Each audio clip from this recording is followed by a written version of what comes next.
Halo guys, balik lagi nih di channel Indra Harajuku. Saya lagi di rumah nih guys. Jangan lupa like, comment, and subscribe. Tapi sebelum kita melanjutkan video ini, saya minta kawan-kawan untuk ketik like. Oke guys, kali ini saya akan review dari Oxygen OS yang portingan dari OnePlus 7T guys. Dan ini dia buat animasinya guys, kurang lebih sama aja sih dari semua Oxygen OS itu, kurang lebih buat animasinya sama. Oke, kita sudah masuk di home screen-nya guys. Dan home screen-nya kurang lebih sama aja sih dari portingan yang 7 Pro ya. Dan di sini aplikasinya Magisk-nya nggak include ya, sebenarnya saya install sendiri untuk Magisk guys. Dan di sini galeri ada, file manager ada tapi dua ya, dan kamera jadi satu. Biasanya sih dua kamera, ini satu, dan ini bukan kamera MIUI ya, ini kamera yang lain guys. Dan lihat yang lain, di sini ada recorder guys, settingan recorder cuma begini doang. Jadi kalau buat rekam suara bisa ya, walaupun cuma kayak gitu. Dan kita lihat dari screen recordernya cuma di status barnya guys, nggak ada buat aplikasi. Dan di sini settingannya juga bisa muncul ya, bisa kita setting. Dan kita lihat di sini juga kayak audionya, sumber audio bisa dari internal dan eksternal ya. Dan ini kalian bisa lihat sendiri dari resolusi dan frame rate-nya juga guys. Dan ini juga bisa landscape atau portrait lah. Jadi kurang lebih lumayan lengkap ya untuk di settingan dari screen recordernya. Jadi buat kalian yang butuh screen recorder, jadi bisalah untuk di ROM ini. Dan perekam suaranya juga ada kok sebenarnya guys. Jadi kurang lebih oke lah untuk yang dua itu ya. Dan di sini nggak ada pemutar musiknya, saya install pemutar musik sendiri nih guys, bukan dari bawaan ROM-nya. Overall oke lah, ROM ini enak, lumayan awet baterai ya. Dan di sini sebenarnya saya sedikit terganggu di bagian status bar di dalam settingan ini guys. Jadi nggak kelihatan persentase baterai dan ikonnya ya. Ini bawaannya defaultnya guys, saya nggak setting apapun, memang dia begini defaultnya. Dan kita lihat dari about phone-nya guys, kita lihat di sini pakai kernel extended guys. Dan seperti yang saya sebelumnya pernah pakai sih, sebenarnya sih saya sih kurang suka, kurang nyaman sih pakai extended ya, karena saya sebelumnya nggak pernah suka juga. Biasanya kalau custom kernel saya bukan pakai extended, saya pakai RAD atau Desert Eagle, yang dua itulah yang paling sering saya pakai. Dan kalau buat ngegame ya paling nggak pakai Acme doang ya kalau ngegame doang. Tapi kalau buat sehari-hari penggunaan saya biasa pakai RAD ataupun dari Desert Eagle ya. Cuma kalau di extended ini bagus, cuma kalau saya sendiri pemakaian saya kurang saya suka. Dan kita lihat dari sistem, dan di sistem ini bahasanya nggak ada bahasa Indonesia, itu kekurangannya guys.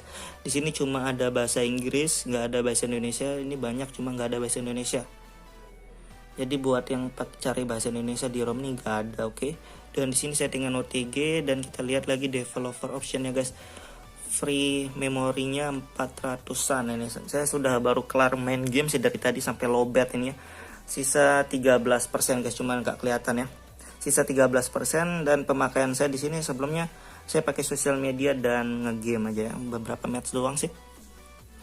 Dan free RAM-nya jadi 400-an, jadi ya lumayan lah kalau dipakai main game segini tuh, lumayan kurang lebih. Dan kita lihat yang lain guys.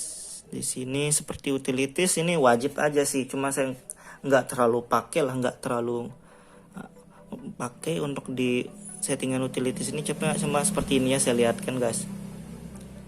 Utilities seperti inilah,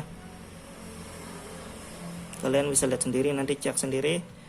Dan di sini yang lainnya ada baterai, langsungnya di sini kita lihat baterai. Di sini penggunaan cas terakhirnya 21 jam yang lalu, dan dapat shotnya 7 jam guys. Ini 7 jam shot, dan kita lihat penggunaan baterainya. Oke, di sini saya ngegame PUBG Mobile juga selama 1 jam 21 menit ya, 1 jam lebih kurang lebih saya main game PUBG Mobile ya. Untuk di penggunaan saya dapat shot 1 jam 21 menit ini, dan dapat layar 7 jam ya, lumayan lah sebenarnya. Dibilang hemat ya lumayan hemat, nggak boros-boros amat, jadi lumayan ya. Cuma kalau kalian pengen lebih adem, lebih smooth, mending ganti custom kernel yang lain sih menurut saya guys. Cuma di sini saya belum ganti, saya masih pakai kernel bawaan dari extendednya guys. lagi dari lokasi, dan di lokasi ini juga saya sudah cobain ya, cobain di Chrome dan di WhatsApp juga sudah saya cobain. Jadi lumayan cepat buat ngunci lokasi, buat share lokasi lumayan ya. Jadi kalau di 5+T yang sebelumnya itu bug di lokasi, dan yang 7T ini nggak ngebug di lokasi guys. Jadi aman buat yang mau pakai driver dari map juga aman, buat ojol juga aman guys. Jadi kurang lebih untuk di ROM ini lokasinya aman ya guys. Dan kita lihat yang lain, di sini ada screen dan security lock screennya. Dan di sini saya sudah pasang fingerprint dan face unlock guys. Jadi di face unlocknya di sini amannya saya sudah cobain dan bisa berfungsi untuk di face unlocknya guys. Dan fingerprintnya kita cobain aja langsung. Oke, lumayan untuk fingerprintnya guys. Lumayan cepat untuk buka kunci layarnya. Jadi oke lah, untuk di keamanannya masih aman. Kita lihat lagi dari button and gesture di sini. Button and gesture ini buat settingan gesturnya. Jadi ROM ini kesimpulannya kalau saya lihat sih sama aja dari semua portingan oksigennya. Dan ini simple dari settingan. Jadi kalau saya sih lebih suka simple deh saya guys. Seperti ini settingan, dan quick gesturnya ini doang, kayak gini doang guys. Settingannya nggak banyak sih, cuma lumayan lah. Seperti itu. Dan kita lihat di sini customisasi settingannya, kalian bisa ganti icon packnya sesuai selera kalian sih jatuhnya guys. Seperti itu ya, langsung otomatis. Masih pakai bawaan aja karena saya males setting.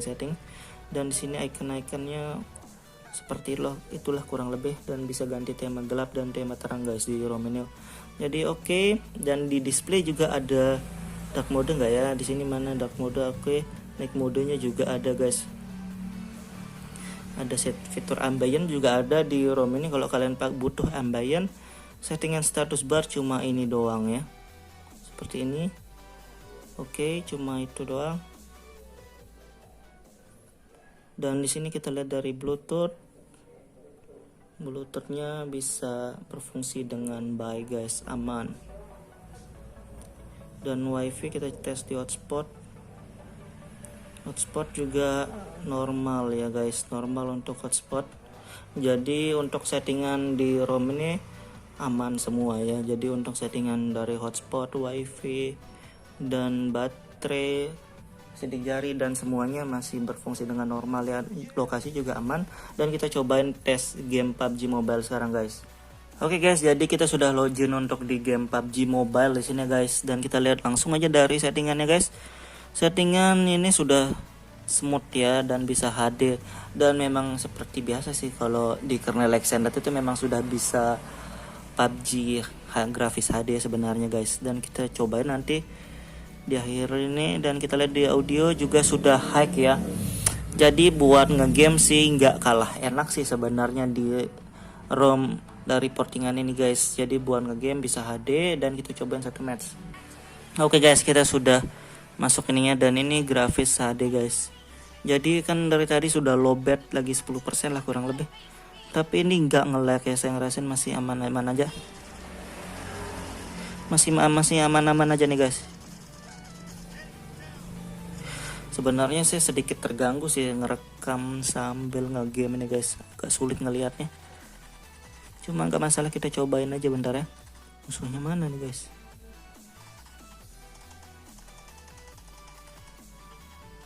Wih, banyak musuhnya ternyata.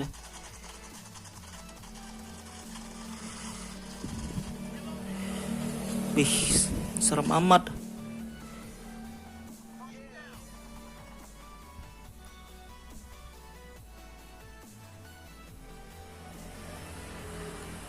Wih, mantap.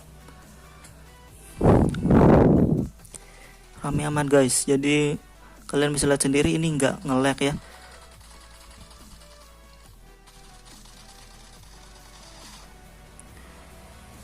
Oke guys, mungkin itu doang lah ya review singkat dari ROM, dan kita sudah tes juga ngegamenya di ROM extended ini. Kernelnya juga lumayan ya.